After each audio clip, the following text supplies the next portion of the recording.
Hi all, if you are a returning viewer, welcome back. If you are new, welcome. My name is Amira, and today guys, we are going to be doing a review of the Nomad Ghost Town USA palette. Nomad sent me this palette, and look at this. But I am so excited to have gotten my hands on this because when I saw the preview for this, it was previewed, I think, on their page, Instagram page, and also on Trend Mood's page. And I was just like,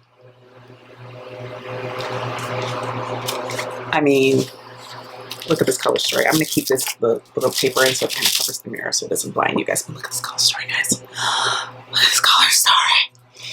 I was just like, this is all my fall. Like, if I hadn't gotten this in PR, and thank you to Nomad for sending it, I would have purchased this. Like this is me. This is my wheelhouse for fall.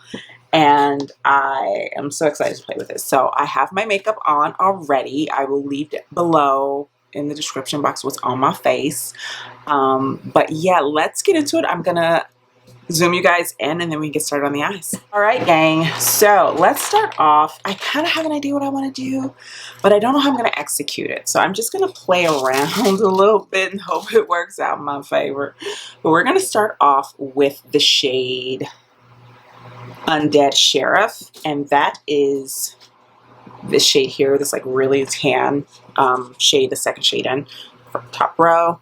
And I'm going in with a Sonia G Crease Pro. I've already like primed my eyelids, and I'm just going in with this. And this looks quite gray.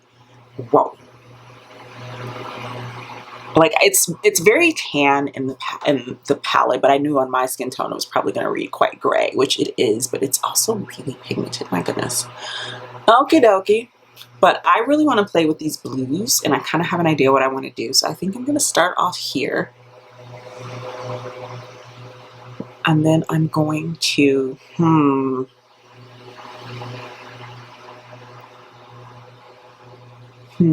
know what? I'm going to go off camera. I'm going to play on my right eye, and then I'm going to come back because if I mess up, I'm not going to do it on camera. And then I'm going to have to take it off and redo my eye makeup and everything, and that's just going to be a whole thing. So I'm going to go off camera. I'm going to do the first eye, figure out what I want to do because I have an idea, but I want to see if I can execute it. And then I'll come back. All right, gang.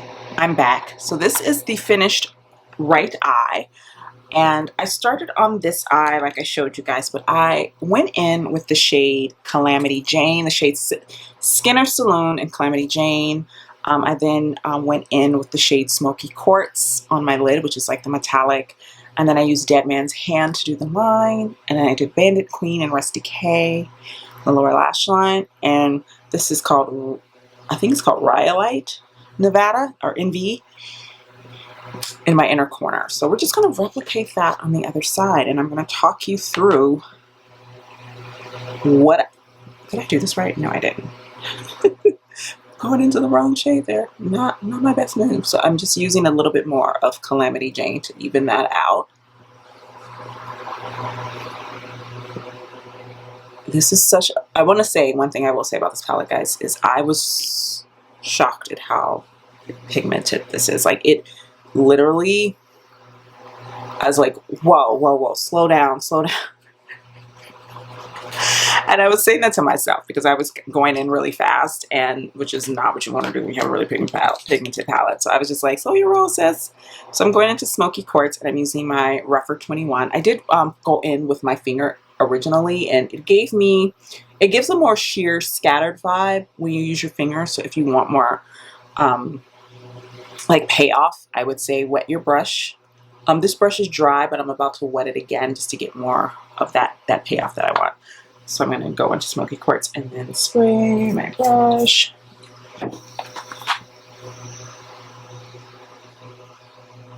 And as you can see, it just gives a bit more, you just get a bit more depth and dimension when you, and more of the like base color. When you go in with your finger, you're getting a bit more of that like scattered soft look, which isn't bad. And I will say that when you do that, a lot of the purple glitters that are in Smoky Quartz come out more. So if you want that, your finger is probably the best option.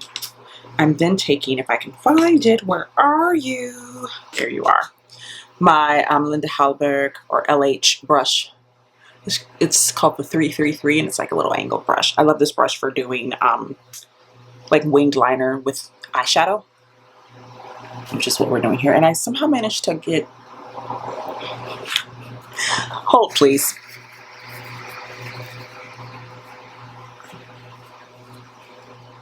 I just had like random, because I was swatching a bunch of these and I guess I didn't wipe my finger off.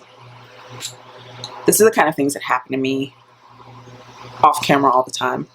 So you guys get to see that in real time. So I'm just going in and I'm making a wing. My left wing is never as good as my right wing, even though I am right-handed and I did it with both using the same hand. It's never as good. As sharp as I would like it to be. See where I is. Okay. Alright, I'm gonna just blend that in a little bit more so they match better. And then I'm going to take that brush again and just make sure I'm adding enough so that you get that. You can actually see the wing. It's soft in person, it's very soft, but it is there. But what I like about using like the shadow to line is that it's just so subtle and it's a lot more forgiving when you're doing it than doing like a winged liner, like with a liquid liner. I'm now going to take the shade Bandit Queen, and I'm going to take that to my lower lash line.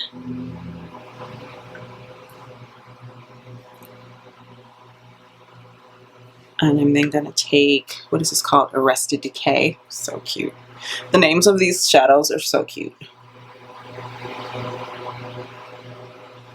And then I'm going to take the shade Rhyolite. And I didn't wet my brush for this. I just grabbed it and put it in my eye. And as you can see, this is not a wet brush. So I'm just literally applying that. And that's how like sparkly that is. All right, guys. I think I'm done. This isn't as blended on this side as I would like, but it doesn't have to be perfect. You know, I try, you know, I try not to worry too much about that. All right, how pretty is that? I'm gonna get some mascara. I was gonna do brown mascara, but this definitely needs black, so hold please. As I am back, I'm zooming you out. I have applied my mascara, and this is the finished look. So just to let you know what I used all three of these shades here, along with Bandit Queen, Smoky Quartz, and Arrested Decay. This is coming off as quite warm on camera, but it's really more of like a olivey brown, like an olivey green brown. And what I love about the way this is set up is that you can do a look with just these. You can incorporate those. You can do that. You can do this. You can just do those. You can go straight across. It's got a lot of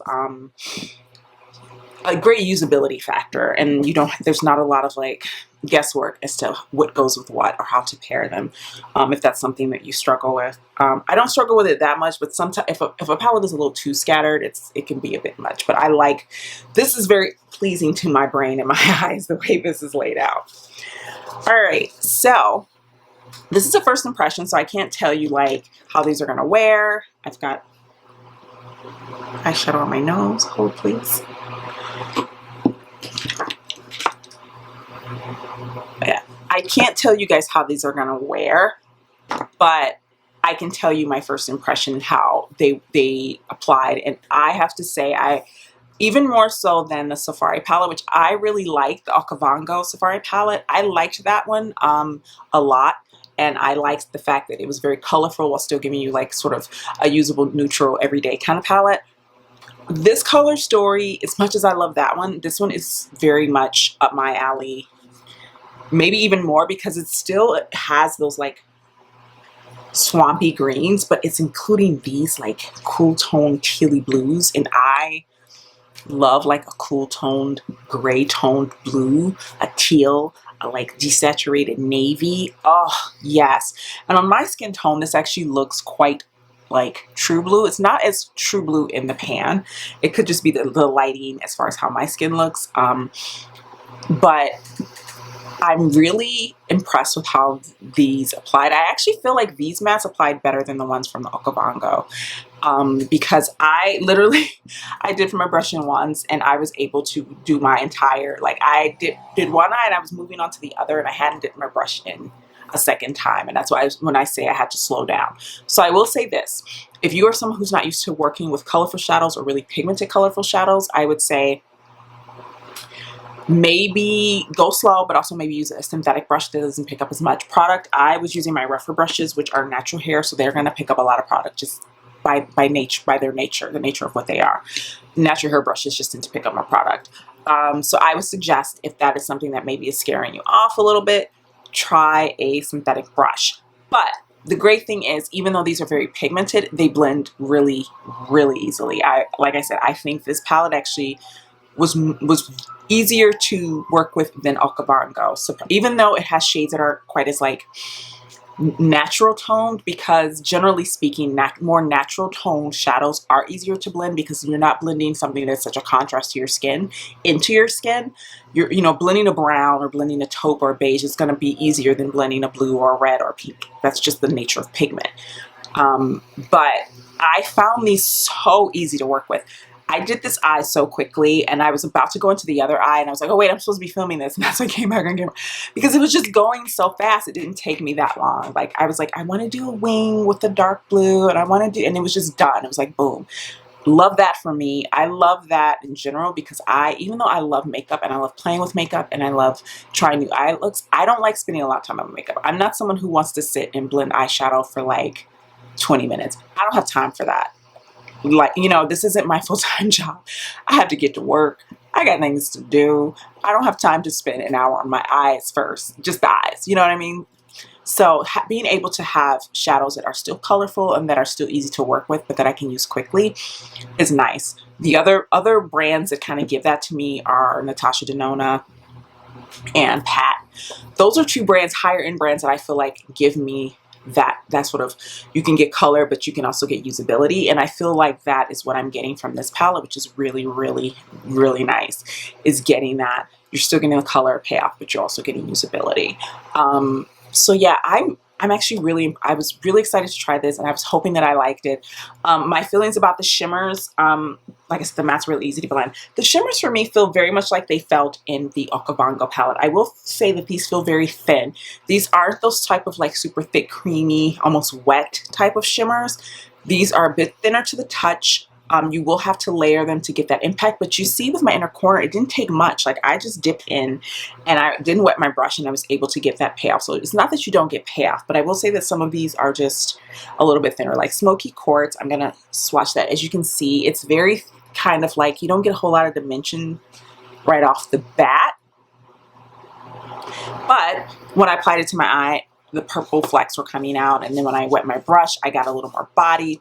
So I will say that if you're looking for those like really like thick, creamy, wet type of metallics, you're not going to get that with this palette, but you still get the payoff. You still get, you know, the color on your eye. You still get the, you know, the, what's the word I'm looking for, the nuance of them. So this is Rhyolite, and look how bright that is. This is what's in my inner corner. So pretty. And then this one is Tombstone. And Tombstone is more yellow toned, and I will say that I feel like Tombstone is a bit thinner. I will say that like these shadows here, Gold Rush feels thinner than Calico. So this is Calico and this is Gold Rush. These are the two greens. They're both on the thinner side, but I would say the ones that are of deeper tone tend to feel a little bit thicker. But yeah, again, they're not too hard pressed. I would say Smoky Quartz is probably the most hard pressed. I think I wish I'd have been a little bit looser because then I wouldn't have had to wet my brush at all. I did feel like I had to wet my brush to sort of pick up enough body of it. But as you can see, it's on my eyes and it's beautiful. So I don't feel like I was missing out on anything in that capacity. But I would say that overall the other metallics in this aren't as firmly pressed as the ones that are in the Okavango palette, which was one of my sort of nitpicks with that palette, was that I felt that they were maybe a little too hard pressed. These, again, they're not loosely pressed, but they're easier to pick up than the other ones were. Yeah, I'm happy with this palette. I'm going to try some more looks. I tried to avoid the greens, guys. I did that on purpose because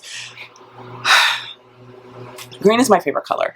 So whenever I look at a palette and there's a lot of green in it, I'm immediately thinking I'm going to do the greens. And so I was like, no, don't do the greens, Tamara, and do the teals and the blues. Don't be yourself. Like, don't be so predictable. So yeah, I went with the blues, and I think I like the blues in this palette more than the greens even, because I love these shades. They're so pretty. I'm wearing a red lip right now because I wasn't sure what look I was gonna do, but I wanted to wear this lipstick. I'm wearing, where'd it go? Here it is. I am wearing my new Gucci matte lipstick in Pauline Red. And guys, I just really want to put it on my lips. I haven't worn it yet. And I was just like, I was applying it and I was going, oh yeah, this is beautiful. Oh yeah, and now I'm looking at myself and I really do look like that Mimi from Like True Carrie. But I'm okay with that. I can have a Mimi moment. We all can have a Mimi moment. So what, you know? Mimi was awesome. Guys, if you're interested in getting 10% off your purchase, be sure to use Amira10. Like I said, it's not an affiliate link. It's just to give you a discount. And yeah, I love this. Look at this. It's so cute.